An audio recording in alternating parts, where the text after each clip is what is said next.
All right, so let's talk about having a standard of excellence in your preparation, right? We all know we say, oh, we set high standards, but let's literally break it down and say, how can we monitor and make sure that we have that standard when we're doing our preparation?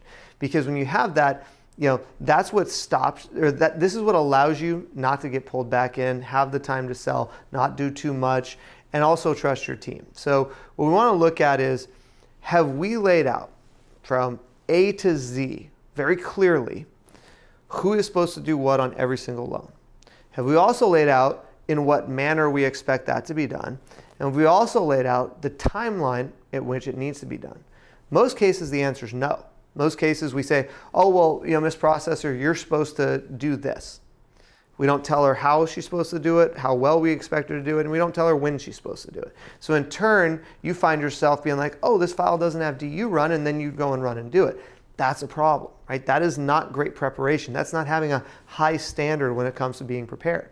So what you want to do is go through your entire process from A to Z, lay this out. Who is expected to do what? How would I like them to do it? And when would I like them to do it? How long should it take them? When you have a high standard like that, you're now building out this process from the beginning to end that, one, you trust. Two, everybody's on board with and knows exactly what they should be doing. Three, that you can monitor, right? Because if you put this standard out there and somebody on your team's not holding their weight, you now know who it is. The whole team isn't suffering, it's just one person. And you can step in and help them, or you can step in and find a new person. But you really want to do it like this because if you have a very well prepared process, it starts fixing all these other things that originators complain about. The other thing that we want to talk about in having a high standard in preparation is after you've prepared, not jumping back in. Most loan officers have this need for control, like this, I'm running this and I need to be responsible for it. I'm putting my name on the 1003, so it's my job.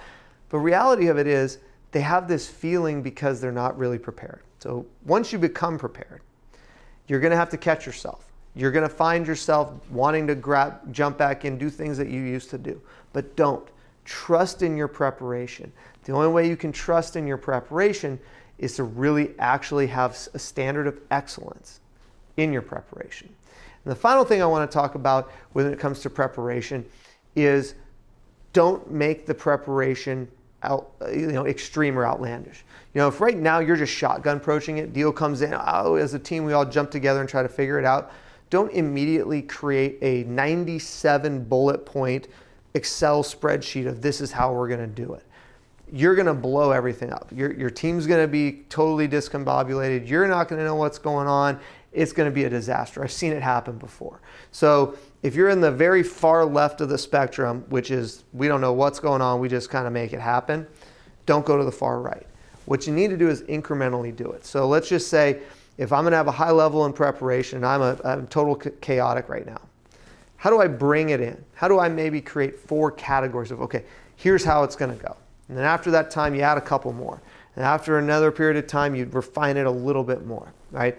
I'm a big fan of having everything on a spreadsheet from line 1 all the way to line 100 or whatever you got, because by doing it that way, having somebody's name assigned to it and what order in the process it is, over time as you're refining it and getting better, it's real easy just to add a column, right? But don't go from one extreme to the other, incrementally improve. And right now, most likely you're probably somewhere in the middle. Because if you're watching this video, you're trying to get better, you're trying to pick up things. So if you're somewhere in the middle, like you got a system, but it's not that dialed in, maybe add 4 or 5 things. Maybe just reorganize it a little bit.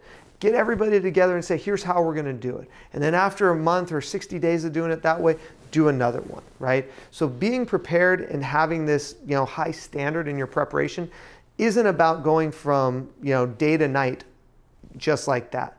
It's about gradually doing it so everybody can get on board. What you'll find is when you set these high standards in your preparation, you're going to get higher end results. Too many times people's results are a little lower end because they didn't prepare correctly. It's like an athlete never shooting a free throw and then trying to make 10 out of 10 in a game. It's not going to happen. They have a high level of preparation. Think of it this way. Most pro sports teams, I saw this stat a while back, they practice 3 times as long as their games are. Basketball, you have your game, they're practicing 3 times as long. Football, you have a game, they're practicing probably 8 or 10 times as long. Baseball, same thing. But in the mortgage industry, all we do is play the game. We never worry about our preparation or our practice. So if you can start focusing on that, your results are going to be much better. I really hope you guys enjoyed it. Any questions or comments, let me know. I'm actually going to do another series later on my exact process that hopefully you guys can take something from. Until then, hope you guys have a great day, and I look forward to seeing you guys back here soon.